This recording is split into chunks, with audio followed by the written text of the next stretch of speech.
once the hands go down, I'm sure we'll see a quick start. So at the start of the heat of the Thames Cup, first race of Friday with 88 races today, a packed schedule. Attention! Go!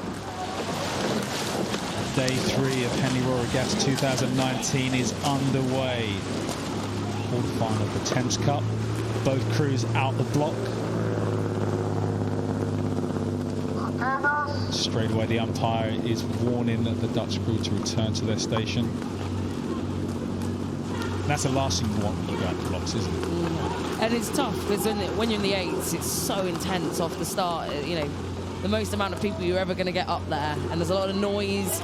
I mean, later on today, there'll be a lot of spectators up there on the start too, and it's that pressure, I think, that just causes a bit of a wobble sometimes. But wow, we've got a close one here, Mark, to start with. There was nothing between them at the end of the island, but as you've seen there from that shot, as we panned away to look at the crews from behind, we saw that Kingston had just started to edge out there. So not much between these two crews in the times of the regatta so far. Kingston seemed to edge it, so going to form if they've actually started to move out this early. But the Dutch have come a little way to be here. They're not going to want to have travelled all this way to throw it away on the Friday of Henley. And these guys, it's their first time racing here at the regatta, I believe, from Okeanos. And the Kingston crew, I mean, they've had a sensational season this year. They've been building now for about the last 5 years, and I think it's the first time they've got a group of guys that can really challenge in this Thames event, in the Thames Cup. And wow, we were approaching the barrier now, and I can't choose between these two. And they're both in their rhythm now, so this is the strongest part of the race, where they're both setting their rhythm. You know, the Coxes will be looking at the peripherals, occasionally turning their head to make sure they're in contact with the other crew, but obviously totally focused on what they're doing. But you know, the athletes will sense what's going on beside them, because as you mentioned, the 8s are so noisy. There's so much noise that comes from this boat. And it's going to be really tricky for these guys as well, because both crews actually progressed pretty comfortably through to this point of the regatta. They had easy wins on Wednesday and Thursday, and I think this will be the first time that both Kingston and Okeanos will have had a crew alongside them at this point in the race, and they're going to have to use that focus to focus in. I'm sure Anna Cackett, the cox of the Kingston crew there, she won't want to fluster them. They're now just about 3/4 of a length down on the Dutch crew from Okeanos. But I'm sure Anna will be speaking to Alex Brown in the stroke seat. That interaction with the cox and the stroke person, you know, how it's feeling, is this good, is this bad? There won't be too many words from the stroke person, just a nod or a shake of the head, just wanting to be in that rhythm that they know that they can produce that speed in the middle part of the race to really hang on to this Dutch crew. No, that's a really important job of the cox, actually. So you can see you know, the backs to us there, or now fronts to us as they look down the course. People just think that the cox is there to steer the boat and to kind of shout encouragement to the athletes, but it's about focus and keeping that race plan in as well. They're the guys who have memorised that plan, you know, stroke for stroke down this 2,112 metre course. They'll have planned every single stroke out. And that's the thing, it's about that preparation coming to regatta. And as we mentioned, this is day 3, so these crews have already raced twice this week. Whether it was a comfortable race or not, they've actually gone through the process of actually going to the start, warming up on the way, going down the track, and then obviously the kind of wind down. So it'd be interesting to see, you know, how they progress and what impact those 2 races have had come today, because it's not many times you get to race 3 days on the trot, really, as a domestic athlete. No, and looking at this race now, it's about 3/4 of a length of the Dutch on the bottom of your picture there, Okeanos, Netherlands.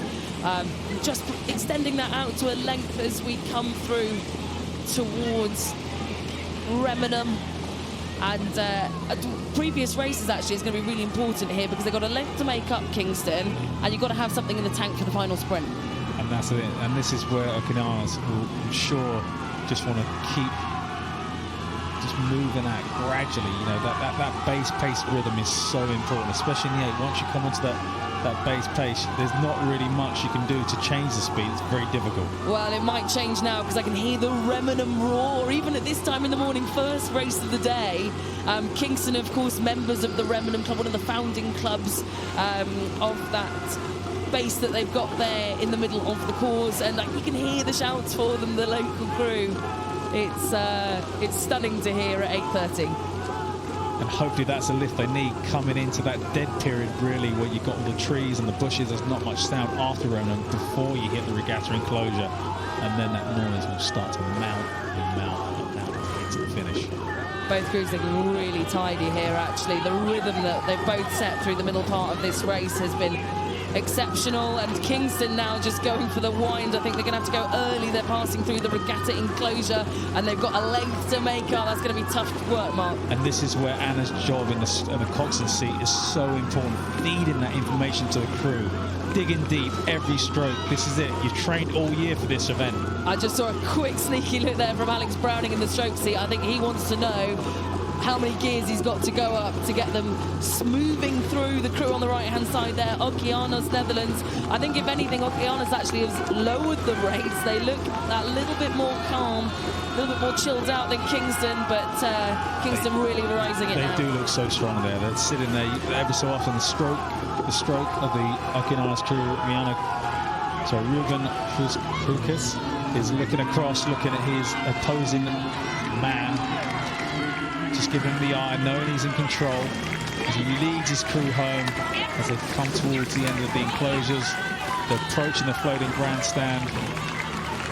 And this is going to be job done, really. They've really executed that race plan really well out of the start. Didn't panic when Kingston went in front, and they've just gradually increased their margin down the track and across the line to win the opening race of the day and progress further in the Thames Challenge Cup. So Okeanos will move on to Saturday's race in semi-finals day. And unfortunately, that's the end of this year's regatta, Kingston Rowing Club A.